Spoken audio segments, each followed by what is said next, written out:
여랑여랑 오늘은 정치부 조영민 기자입니다. 첫 번째 주제 보겠습니다. 윤석열 대통령이 보이는데 누구와 순방 성과를 공유했다는 거죠?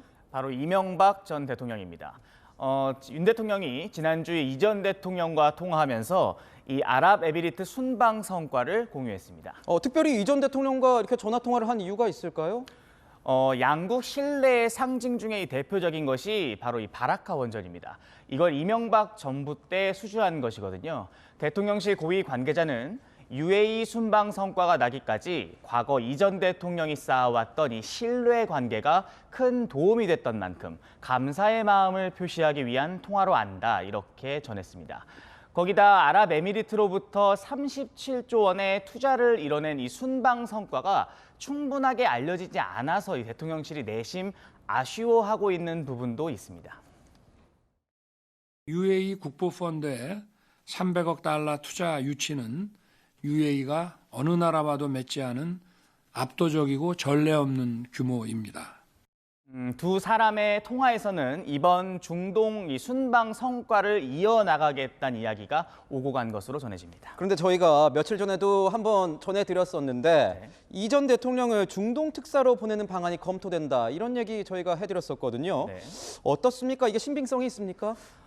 이 김대기 대통령 비서실장이 윤 대통령 순방 전 아랍에미리트를 먼저 찾았을 때 이 전 대통령의 편지를 가져갔었습니다. 이 전 대통령의 이 중동 네트워크가 필요하다고 본 것이겠죠. 이 전 대통령도 사면 직후 경제 위기 극복을 강조한 적이 있습니다. 세계적인 위기를 우리 대한민국이 가장 먼저 극복하기 위해서 우리 국민 모두가 힘을 합쳐야 저는 대한민국의 번영을 위하고 대한민국을 위해서 기도함으로써 역할을 하겠습니다. 이렇다 보니까 실제로 이 역할을 할 수 있지 않겠냐는 전망이 나오지만 이 전 대통령의 건강 회복이 우선이란 반응도 나옵니다. 그렇군요. 두 번째 주제입니다.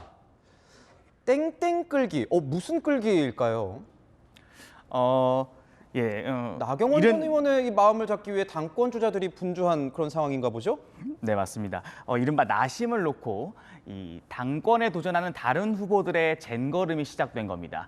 이 나경원 전 의원도 불출마 선언 나흘 만에 공개 행보를 했습니다. 자신을 취재하느라 고생한 언론인들과 밥 한 끼 하는 자리라고 했지만 당연하게 전당대회에서의 역할론 관련 질문이 나왔습니다. 많은 분들이 연락이 오는 중이고요. 제가 지금은 아직 제 생각을 정리한 것도 아니고 제가 말씀드린 것처럼 이번 전당대회에서 특별한 제가 역할을 할 일은 없지 않나, 이렇게 생각합니다.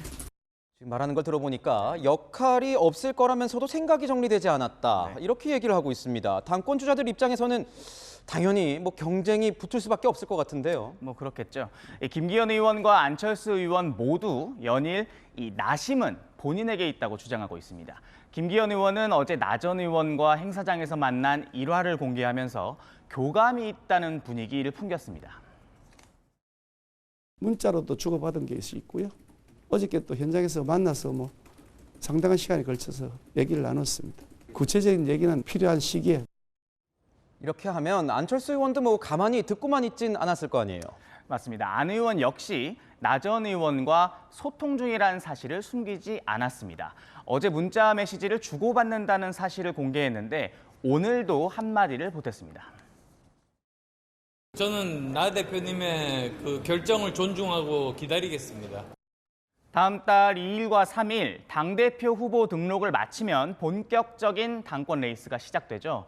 윤심으로 한바탕 홍역을 치른 뒤 이번엔 나심 경쟁이 한창인데 이심 타령 저심 타령 바라보는 민심은 어떨지도 살펴봐야 하지 않을까 싶습니다. 네, 지금까지 여랑야랑이었습니다.